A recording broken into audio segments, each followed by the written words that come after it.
Hello everyone and welcome back to the Isle of Donk Miniature Railway. Now I know that I previously said I would be working back on the crawler build. However, I was issued a bit of a challenge on the narrow gauge or the Stormworks narrow gauge community, and I kind of took the challenge, and I don't regret it by any means, but it means that I didn't really spend time on the crawler, and I'm very sorry about that, and hopefully we should be getting back to that in the next video. But in terms of the challenge, I was issued, and the whole Discord slash group was actually issued the same challenge, which is to create a trolley that uses two cars and works on narrow gauge. So I decided to, well, take that challenge in stride and created this. This is my attempt at the trolley. It does have two cars. Each car has controls. They're mirrored on either end. These trolleys actually should be mirrored completely on either end. They both have the speedometer and battery level here. The battery level is lowered slightly because this is my second time recording this video. I screwed up the first time. But in terms of overall functionality, they're, for all intents and purposes, the exact same on either end. In terms of how they operate, they're all electric. They use the drive tire system that I've used previously with my steam locomotive, as you can see here. Each end actually is able to control the other end's tires speed-wise. So if I were to go up into here and set some speed here, that speed would also be running to the other trolley. There's one quirk, however. There's actually two quirks, I suppose.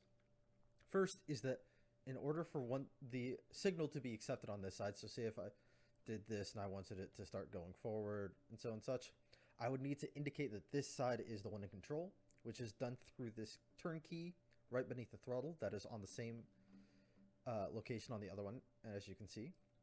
Right next to that is the parking brake, which works exactly how you imagine it would. Then we have our regular brake, which turns on and off the brakes for the wheels, as you can see. We have a bell. I'm not sure if you can hear this, but there is a bell.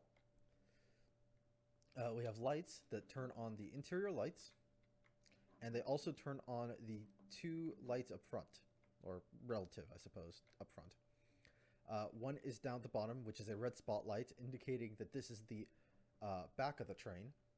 And then there's two spotlights up top that turn on when you set that specific side to being in control, and it turns off the lower light and turns on the upper lights to indicate this is the one that is moving, or this is the end that's going forward. There's also a keypad up here to set the route number, which also illuminates when the lights are on. The one annoyance is that you have to set that number independently on both trolley ends. So you could have technically one number one way and a different number going the other direction if you really wanted to. The capacity is about 24 people, if I remember correctly. If I can number correctly, I suppose. And, sorry, the other quirk, a bit scatterbrained tonight, I'm sorry. The other quirk is that the brake is independent for each car. So this brake only is running the brake for this car specifically. The other brake is completely independently controlled, which means that you can have a conductor on the other car that has his own brake controls, if you will. And that's also kind of important to note, or leads me to another point, which is that the throttle goes up to 12 on one end, going forward. Actually, no, it goes up to 15. That's right. I changed it. It goes up to 15 going forward, locally going forward, but only goes into -2 going backwards, which is very realistic to how these would normally work. And again, parking brake, same on either end. Terms of charging these back up, because again, these are entirely electric, there's two methods. One, you can disconnect one of the two trolley cars and charge through these electric connectors, which also relay data between the two, so don't disconnect those unless you need to, I suppose. Or you can also use the smaller charger up front, right here, which is also, again, connected to the electrics. It does not relay any data, though, before you try and send composite through it. But that is useful for if you want to, say, run a back and forth service and you've got an electric connector at the very end, so you can just run kind of into the electric connector, hook it up, charge, disconnect, and then away you go. So that's one of the nice things about how that system is set up. So now that I've kind of described how currently it works, I'm going to send you back in time to the time-lapse video of how this was built. But before I do so, I have some quick announcements. One, if you like this, please make sure to leave a like. If you want to see, or if you want to issue a challenge yourself, make sure to leave a comment down below.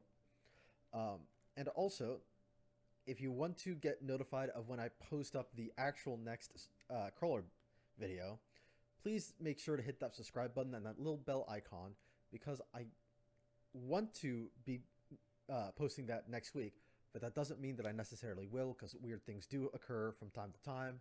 That's kind of the nature of my life right now, so keep that in mind, that things can change kind of rapidly. So make sure to hit that subscribe button and that bell icon so you get notified of when the next video gets uploaded. Now that that's being said, I shall send you back in time to the time lapse. So I hope you enjoyed this video, and I'll see you guys in the next one. Bye.